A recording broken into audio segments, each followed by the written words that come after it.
সমস্ত টোটোগুলো পেশেন্ট যাবে তাদেরকে ছেড়ে দেওয়ার ব্যবস্থা করবেন, অন্যথায় অন্য টোটো তারা দাঁড়িয়ে যাবেন।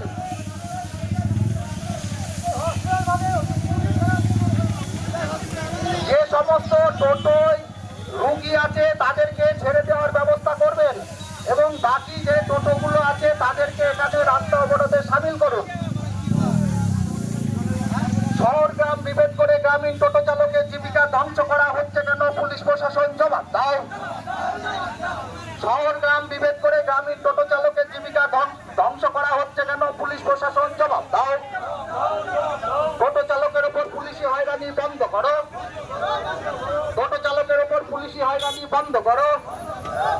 টোটো চালকের উপর পুলিশি জরিমানা ও আক্রমণ বন্ধ করো।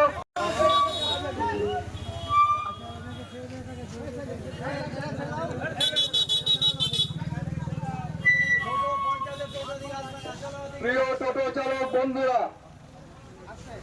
আমরা ইতিমধ্যেই দেখেছি যে আগে একাধিকবার আবার নতুন করে কোন শ্রমিক ইউনিয়নের সাথে আলোচনা ছাড়াই এবং শ্রমিকদের সাথে কোন রকম আলোচনা না করে শহর এবং গ্রামের ভেদ করে গ্রামাঞ্চলে টোটো চালকদের জীবিকা ধ্বংস করার দিকে যাচ্ছে প্রশাসন।